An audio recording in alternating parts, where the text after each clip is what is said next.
Pessoal, há 6 anos atrás eu ganhava mais ou menos R$1.000 por mês trabalhando no emprego tradicional.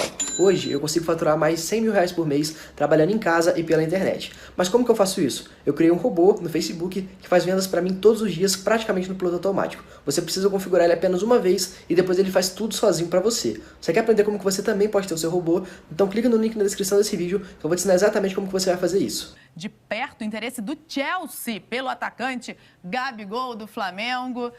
Olá, Helena. Cadê a Helena? A gente tem contato com a Helena? Aham! Tudo bem? É porque daqui para Londres é um pouco longe. A gente até que chegou rápido, viu?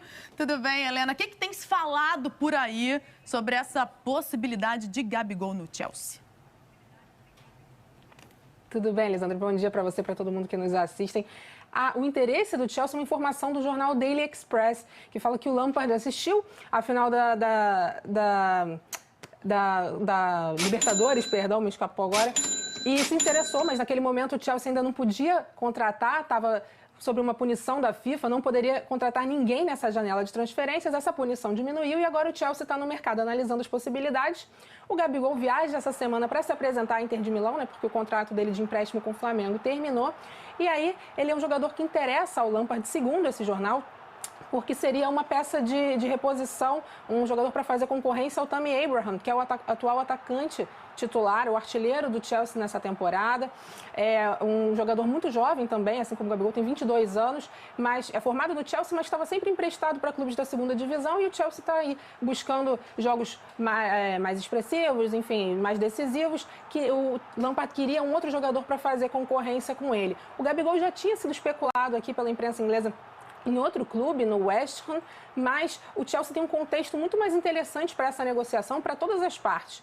Para o Gabigol, eu explico. O West Ham, por exemplo, está flertando com a zona de rebaixamento. Acabou de trocar de treinador. Enquanto isso, o Chelsea está na Liga dos Campeões, está em quarto no campeonato inglês, ou seja, ali na fase de classificação para disputar a próxima Liga dos Campeões. Ele também teria chances reais de brigar ali por uma vaga de titular. E tem 3 brasileiros no elenco para ajudar ali também a adaptação dele, né? Tem o William, tem o Jorginho e o Emerson Palmieri. Esses 2 últimos são naturalizados italianos. O Chelsea ainda tem uma moeda de troca que pode interessar a Inter de Milão. É o Olivier Giroud, atacante campeão do mundo pela França em 2018. O Giroud jogou no Chelsea sob o comando do Antônio Conte. Por 2 temporadas o Conte foi técnico do Chelsea, foi ele que trouxe o Giroud do Arsenal para o Chelsea. E agora o Antônio Conte é técnico da Inter de Milão, interessa ele contar com o Giroud. Para o Giroud também interessa sair, porque ele mal está sendo aproveitado pelo Lampard.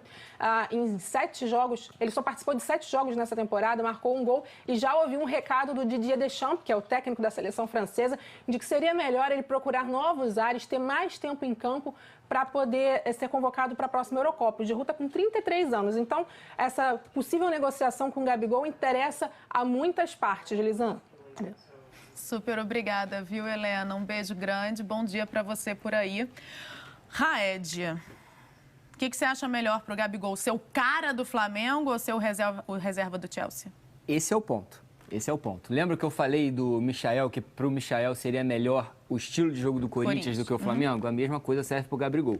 O Gabigol não vai chegar na Inglaterra com o status de titular, de destaque, de ídolo que ele tem no Flamengo e com perspectivas de seleção brasileira nesse ciclo que vai começar em 2020 para a próxima Copa do Mundo. Você acha que isso interfere nas perspectivas de seleção brasileira para ele? Se ele não jogar?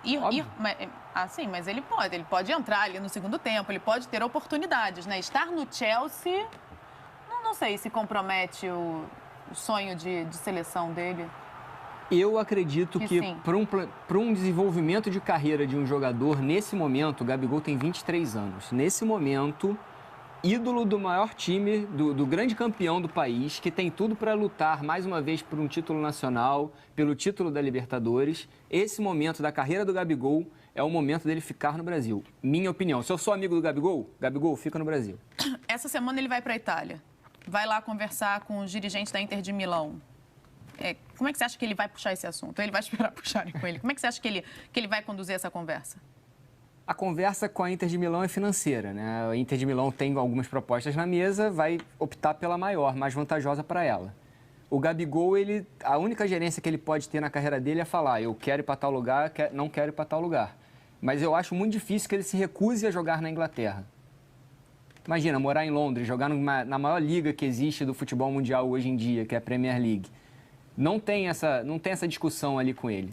Agora, para a carreira dele, eu acho que a manutenção dele no time do Flamengo é mais vantajosa, pensando no ciclo da Copa do Mundo de 2022. E aí, no momento em que o Flamengo tem essa questão para resolver, em que o Flamengo está tentando trazer o Michael do Goiás na concorrência com o Corinthians, o clube tem um problema importante nos bastidores, que é a demissão do gerente de futebol, do Paulo Pelaipe, braço direito do diretor do departamento de futebol, do Marcos Braz, sem o conhecimento e o consentimento do seu superior, que é o Marcos Braz. Então, assim, o Paulo Pelaipe, ele foi demitido por e-mail, né? Havia tido uma conversa anterior com a presidência do Flamengo, em que disseram que ele estava nos planos para esse ano, e ele sai, e o Marcos Braz também se sente traído dentro do Flamengo. É impressionante como o Flamengo tem a capacidade de fazer uma questão política interna fora de campo se transformar numa crise, né? Só o Flamengo tem essa capacidade, eu acho que no futebol do mundo. Não sei qual foi o real motivo do desligamento. Muitas fontes garantem que foi aquele vazamento de informações da premiação dos jogadores antes da final do Mundial de Clubes. Os jogadores já tinham acertado que dividiriam a premiação com outros funcionários, e aí a diretoria disse não vai haver essa divisão. E essa questão se impôs quando eles estavam lá no Catar durante o Mundial. Então, alguns atribuem a demissão a esse vazamento à imprensa, dizem que foi o Paulo Pelaipe. A verdade é que não é uma maneira muito certa de se tratar um profissional, né? Eu não gostaria, eu acho que nenhum amigo meu passasse por uma situação parecida. Mas a questão é, agora, quais são... Isso é o fato. Quais são as consequências? O quanto isso compromete o planejamento do futebol? Porque a gente está num momento de janela, de mercado, de vai e vem, de negociação. Era um dos caras de frente nisso aí. E quando o Paulo Pelaipe é demitido, o Marcos Braz também é afetado. Homem importantíssimo nas negociações do Flamengo. Não acredito que as negociações do Flamengo possam sofrer alguma consequência com relação a isso. O departamento de futebol é muito bem estruturado. Mas se Marcos Braz se ofende e pede demissão? Aí há um problema gravíssimo. Mas o departamento de futebol do Flamengo é muito bem estruturado. Você tem o Marcos Braz, você tinha o Pelaipe, existe uma central de análise de desempenho que monitora jogadores. Então, o departamento de contratações não é afetado. E tem uma questão aí relevante também, que o Marcos Braz, entre os dirigentes do Flamengo, o Pelaipe, entre os dirigentes do Flamengo, ele era o homem mais próximo ao Jesus. Inclusive, nas férias, ele foi a Portugal, visitou o Jorge Jesus, era o cara que tinha a relação mais chegada ao treinador do Flamengo. Dizem que foi um dos principais entusiastas da ideia de contratar o Jesus, inclusive. E eu puxo pela memória, é a segunda vez que o Pelaipe sai de forma diferente do Flamengo. Ele também saiu na gestão passada do Eduardo Bandeira de Melo, foi substituído pelo Rodrigo Caetano, se não me engano, depois de conquistar a Copa do Brasil de 2013. Ele foi substituído pelo Rodrigo Caetano. E agora essa questão política. Não sei como o Flamengo... Não sei exatamente o que aconteceu para que isso tenha ocorrido. Acredito que alguém se sentiu desprestigiado no cargo, possivelmente o presidente do clube, por isso decidiu tomar essa posição com os seus pares de forma política. E é muito difícil falar de política. É muito mais fácil falar de resultados dentro de campo, de coisas que acontecem dentro de campo. Política, a gente precisa de um entendimento maior do que acontece no clube. O que eu posso falar não foi a melhor maneira de se tratar o assunto. Parece realmente que não ter sido. Ontem aconteceram 44 partidas da Copa São Paulo. Pessoal, olha que legal. Primeira semana do mês de novembro e eu já faturei mais de 35 mil reais. Mês passado, em outubro, eu fiz mais de 100 mil reais. E tudo isso com vendas automáticas e online. Se você quer saber como que eu faço isso, clica no link na descrição desse vídeo que eu vou te contar o meu segredo.